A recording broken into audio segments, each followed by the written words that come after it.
Today I am going to talk to you about modern challenges in main battle tank design and the need to start with the engine.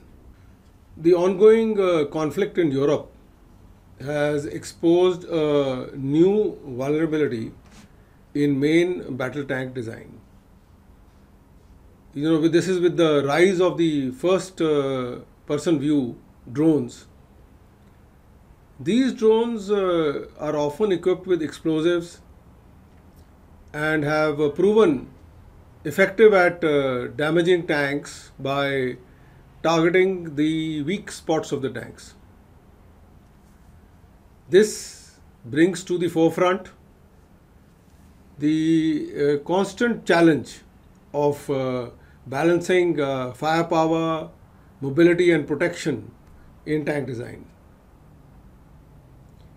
Traditionally, tank designers have been finding it difficult to juggle these three factors to create an effective fighting vehicle.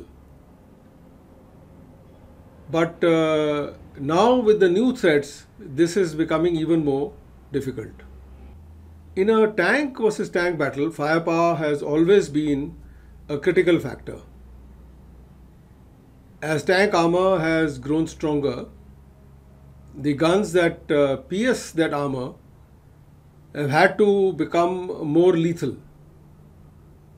Modern tank design often has to have a very heavily armored frontal arc, making it difficult for the enemy projectiles to penetrate. So to counter this, guns fire high velocity projectiles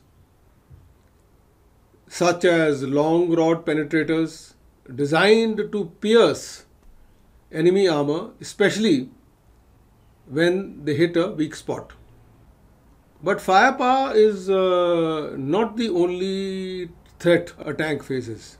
Tanks must also defend against missiles which use high velocity metal jets created by metallic cones inside the missile's warhead. Explosive reactive armor was developed to disrupt these jets. However, missile designers responded with tandem charges,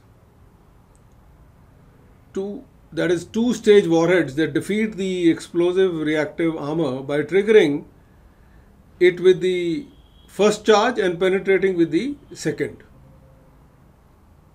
The back and forth between armor and munitions continues, with top attack missiles now targeting the vulnerable tops of tanks such as the turret and the engine deck, which are hard to protect without making the tank too heavy. And now FPV drones are introducing a new layer of complexity. These drones, controlled by operators, can strike tanks at vulnerable spots such as the engine or tracks. To counter this threat, some tanks are now equipped with steel mesh above them, designed to prematurely detonate drone carried explosives, reducing their effectiveness. While this may prevent complete destruction, drones can still disable tanks by damaging critical systems like tracks, limiting the mobility of the tanks.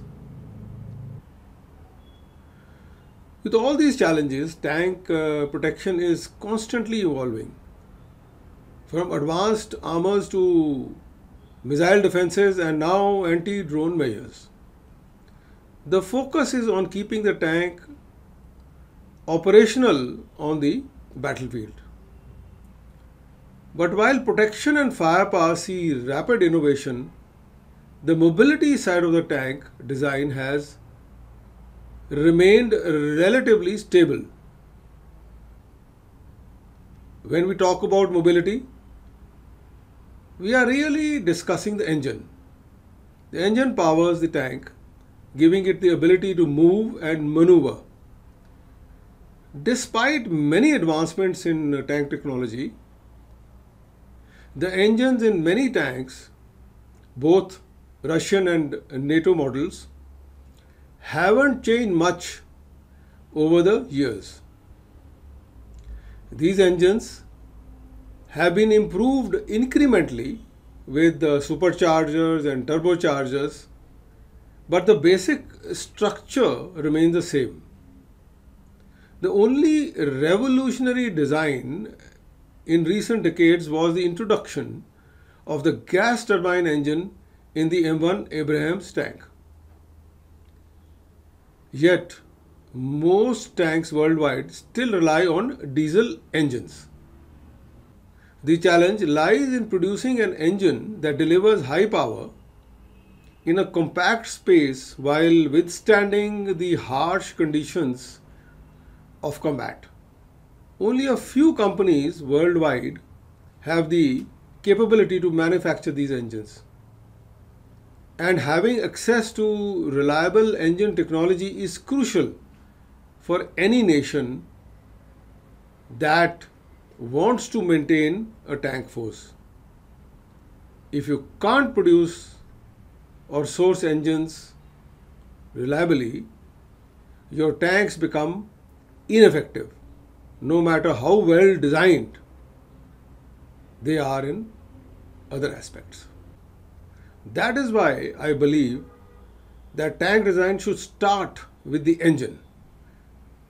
The engine dictates what the rest of the tank can achieve in terms of mobility, firepower, and protection. If you can't guarantee a reliable engine supply, the rest of the design becomes irrelevant over time. Tanks remain in service for decades, and they need engines that can be maintained and replaced throughout their long service lives. The focus on the engine doesn't mean neglecting other aspects of tank design such as firepower and protection. There are many possibilities in these areas, but they must be balanced with the weight penalty that heavier armor and larger guns impose. Ultimately, the tank's weight must match the power of the engine that drives it. Hard choices must be made, not just by designers, but by the customers, who need to ensure that the tanks are operational over the long term. In conclusion, modern tank design requires a holistic approach, but it should start with the engine. Ensuring that a tank has a reliable power source is essential as other features depend on it. Protection, firepower, and active defense systems are important, but without a robust engine, a tank can't perform its role effectively. By prioritizing the engine, designers can create tanks that not only survive on the battlefield but remain operational for years to come. Thanks for listening. Looking forward to bringing more such episodes to you. Jai Hind.